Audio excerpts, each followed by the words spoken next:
I'm Brigham Larson with Brigham Larson Pianos. This is a piano we're about to rebuild. This is for a local person named Taylor. His last name is Taylor, and Taylor's kind of a big name in this area. A lot of Taylors going way back, to the 19th century. And if you look at old historic photos of like Main Street in Provo, downtown Provo, you see Taylor furniture and Taylor. There was actually even a piano store. Well, here it is, Taylor Piano Store, and Taylor, they did a number of things. I can't remember everything, but it seems like I saw once like Taylor potbelly stoves or something like that. Something that they would have been selling in like 1890 Provo. So anyway, some cool historic pictures that have downtown Provo have Taylor all over it, and there's something else I was going to say about that. There's also a Taylor building, of course, in downtown Provo. I think now it's been used for literally hundreds, if not thousands, of things over the decades, over 150 plus years, and but it's still there. So this piano, when it says manufactured for Taylor Brothers, Provo. And even in here, if you look on the plate, this is printed or like cast into the plate, Chicago, Provo. So it was manufactured in Chicago as a white label. What's called a white label piano. Actually, I don't know if it was called that at the time, but that's what it is called now, is white label.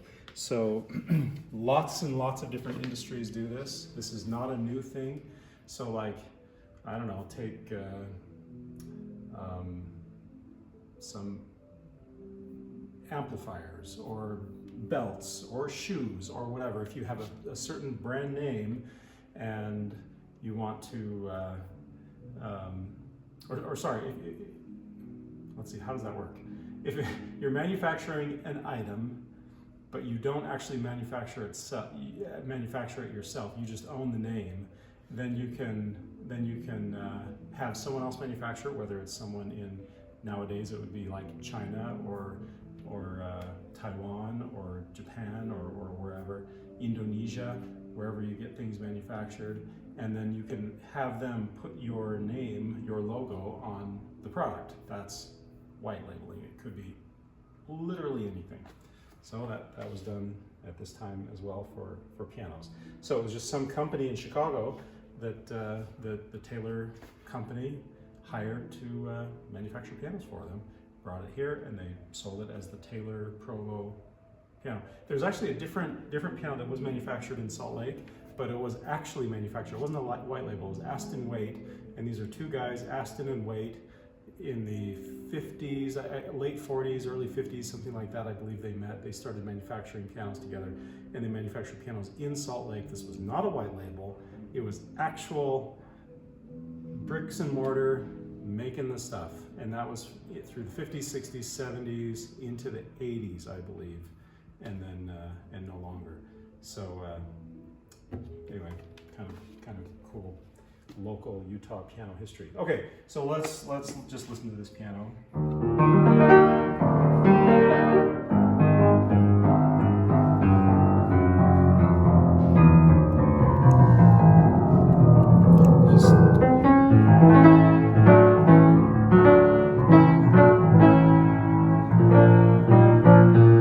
Lots of loss of tone. We've got some issues going with the bass that just doesn't sound very pretty.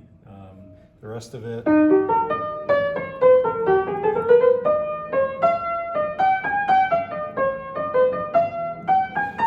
it sounds tinny and doesn't sound great, but that's probably a pin block issue for something to be that badly out of tune.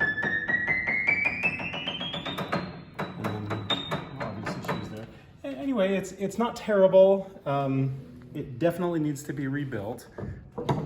In fact, I don't think that I've ever come across a piano from this era. This is approximately, just judging by the cabinetry, I would say it's probably about 1910 or so.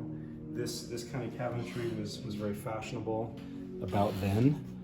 We weren't able to find the exact year because of this whole white label thing. But I don't know if I have examples. If you go back a little further, so okay, let's go over here. I can show you, give you some examples of why I'm calling this a 1910. Something like this. This is 1890s. You know, so it's up there as far as ornateness, and then you know all of that. Whereas, let's see, what year is this one? 1895. Yeah, that's pretty typical. See those legs and this kind of ornate cabinetry there.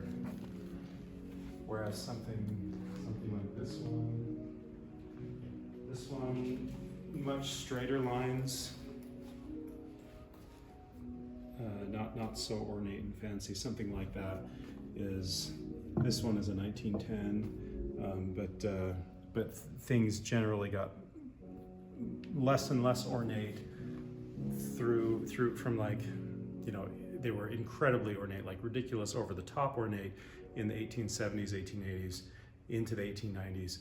They started to tone down, and they toned down further and further until the 1920s. You get very boxy instruments, and then by the 1930s there is no more frills on anything because nobody can afford anything anymore with the Depression. So everything is just a very, very straight line. So I mean, this one might be, you know, 1910 to 1915, would be my guess. Anyway, that's a tangent. So it's an old piano, therefore it needs to be rebuilt, period. It's all of this is original. This is over 100 years. 100 years is a really long time, even though it kind of sounds half decent.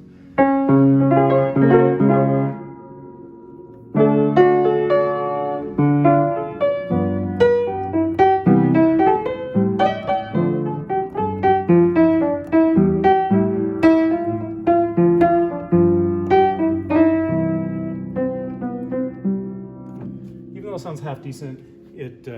Everything's original, and 100 years is a really, really long time for something that's so mechanical, so intricate, and pianos are built tough. I mean, they're built like tanks, but at the same time, they're very delicate in the way that all of the components function, the way they interact with each other, and so for sure, a rebuild is in order.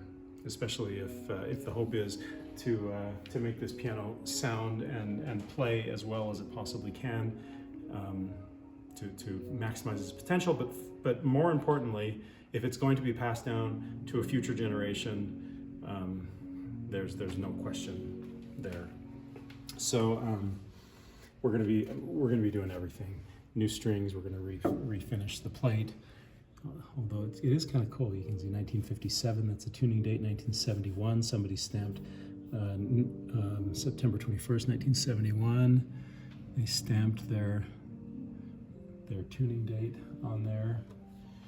And let's check down here, see what's going on.